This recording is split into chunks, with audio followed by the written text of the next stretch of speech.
আসসালামু আলাইকুম ওয়া রাহমাতুল্লাহি ওয়া বারাকাতুহু। আমি হাবিবুল্লাহ, আপনারা দেখছেন জিনের চিকিৎসা মিডিয়া। সম্মানিত ভাই ও বোনেরা, ইনশাআল্লাহ আজ আমি আপনাদেরকে বলে দেওয়ার চেষ্টা করব শক্তিশালী জিনগুলো, যে জিনগুলো প্রচুর পরিমাণে ঘাউরামি করে, ওই জিনগুলোকে কিভাবে রোগীর শরীর থেকে বাহির করবেন, কিভাবে তাদেরকে কাবু করবেন, সেই প্রসেসটি। সম্মানিত ভাই, সেই উদ্দেশ্যে আজকের আমার এই ভিডিওটি বানানো। তাহলে চলুন কথা না বাড়িয়ে আজকের মূল বিষয় নিয়ে আলোচনা করা যাক। সম্মানিত ভাই, ভিডিওটি সম্পূর্ণটাই দেখবেন। যদি টেনে টেনে দেখেন তাহলে কোনো কিছুই বুঝবেন না। জিনের চিকিৎসা মিডিয়া চ্যানেলটি যদি ভাই সাবস্ক্রাইব না করে থাকেন, সাবস্ক্রাইব করে দেন, পাশের বেল আইকনটি বাজিয়ে দেন, অল সিলেক্ট করে দেন। আর যদি আগে থেকে সাবস্ক্রাইব করে থাকেন তাহলে আপনাকে অসংখ্য অসংখ্য ধন্যবাদ। তাহলে চলুন কথা না বাড়িয়ে আজকের মূল বিষয় নিয়ে আলোচনা করা যাক। সম্মানিত ভাই, খেয়াল করে কথাগুলো শুনুন। যে টাইমে আপনার জিনগুলোকে রোগীর শরীর হাজির করছেন, বিভিন্ন রকমের শাস্তি দিতেছেন, কিন্তু জিনগুলো আপনাকে কোনো কিচ্ছু মনে করতেছে না, আপনাকে সে একেবারে তুচ্ছ মনে করতেছে।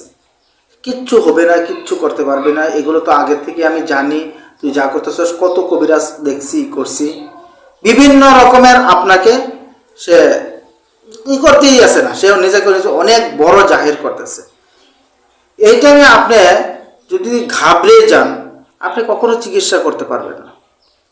ভাই, জিনের চিকিৎসার ক্ষেত্রে কখনো ঘাবড়ানো যাবে না, কখনো নিজেকে ছোট মনে করা যাবে না। আপনি কিচ্ছু জানেন না, শুধু আপনি কুল হুয়াল্লাহু আহাদ, আল্লাহুস সামাদ, আল্লাহুস সামাদ, আল্লাহুস সামাদ যদি একটি আয়াত বলেন, জিনগুলো কাবু হয়ে যাবে ইনশাআল্লাহ, জিনগুলো কাবু হয়ে যাবে।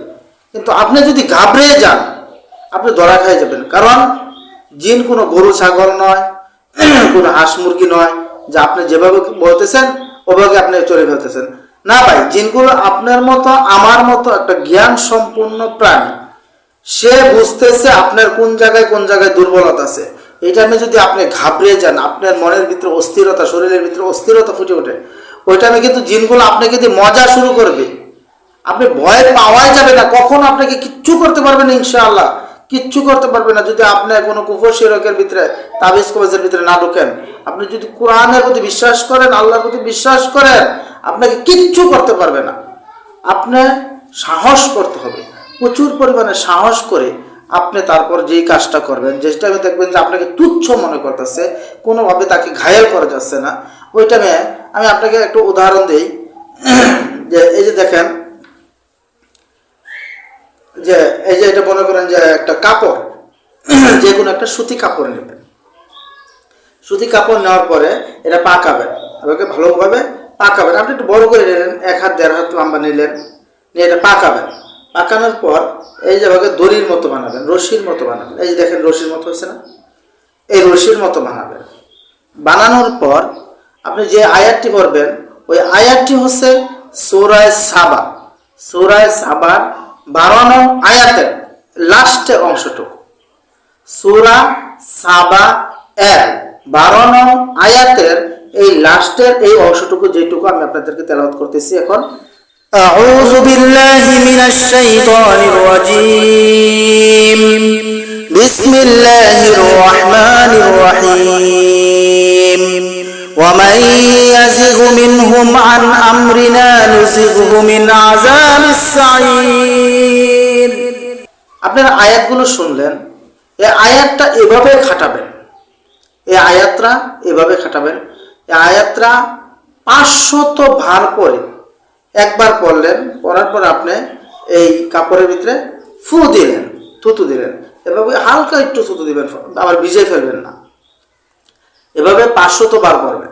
ওইটা এই কাপড়টা যে সময় দেখবেন যে আপনার সাথে খুব ঘাবড়ামি করতেছে, ও আরেকটি কাজ করতে পারেন ভাই, খেয়াল করে শুনেন। আপনি এই কাপড়ের সাথে সাথে যদি রুগীর শরীরে ফু দিয়ে দেন, আরেকটা কাজ হয়ে গেল। আয়াতগুলো জোরে জোরে পড়ে কাপড়ে ফু দিতেছেন, রুগীর শরীরে দিয়ে দিলেন, আলহামদুলিল্লাহ, আরেকটি কাজ হয়ে গেল। তারপরে এটা আপনি ঝালাইয়া নাকে ধোয়া দেবেন ইনশাআল্লাহ। আমার আল্লাহ তাআলা রব্বুল আলামিন যদি চাহেন, দেখবেন যে জিনগুলো কিরকম করতেছে। তিনি চিৎকার পারবে আপনার কাছে, আপনাকে বলবে যে আমাকে ছেড়ে দাও, আমি চলে যাব। যদিও তিনার কথা রাখে আর না রাখে, কিন্তু আসলেও চলে যাবে, ওই মুহূর্তে আর সহ্য করতে পারবে না। কিছু যে আছে তাকে শাস্তি মাস্তিতে বাইর করবেন না, এটা দোয়া যে দিলেন আয়াতটি পড়ে এত পরিমাণে শাস্তি পারবে ইনশাআল্লাহ।